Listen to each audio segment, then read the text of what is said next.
తిరుమల శ్రీవారిని పలువురు ప్రముఖులు దర్శించుకున్నారు. ఈ రోజు ఉదయం నైవేద్య విరామ సమయంలో ఆంధ్రప్రదేశ్ హైకోర్టు న్యాయమూర్తి justice Cheemalapati Ravi, Telangana BJP MP Raghunandan Rao, senior IAS అధికారి శక్తికాంత దాస్ తదితర ప్రముఖులు స్వామివారిని దర్శించుకున్న వారిలో ఉన్నారు.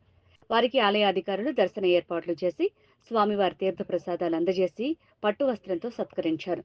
పండితులు ఆశీర్వచనం అందజేశారు. ముఖ్యంగా మీడియా మిత్రులందరికీ నమస్కారం.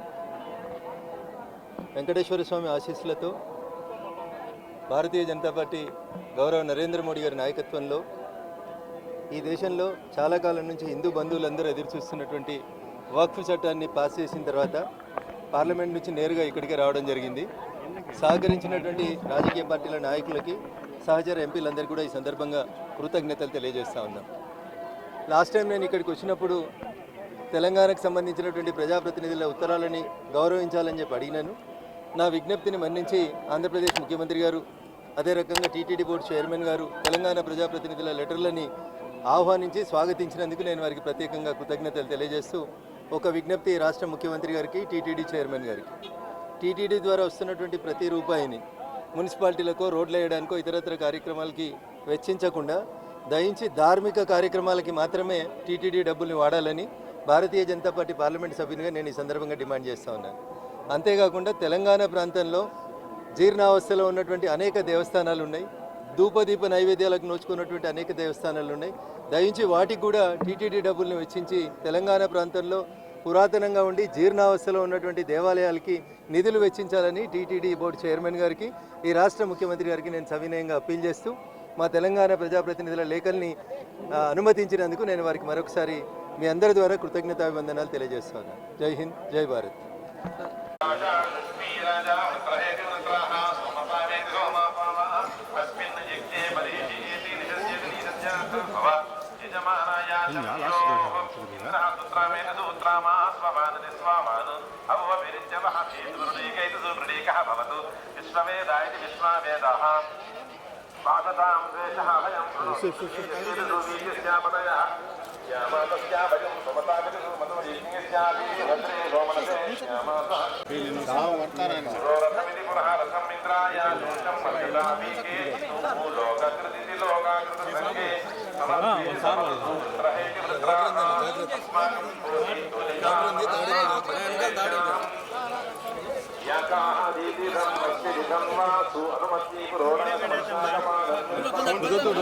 మైక్ సౌండ్ వస్తుంది.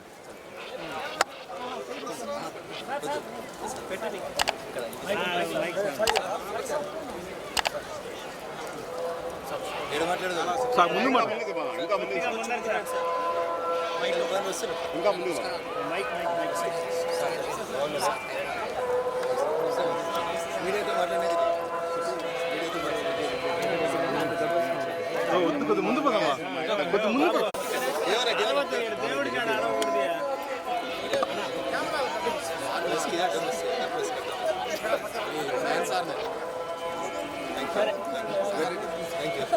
ఓకే.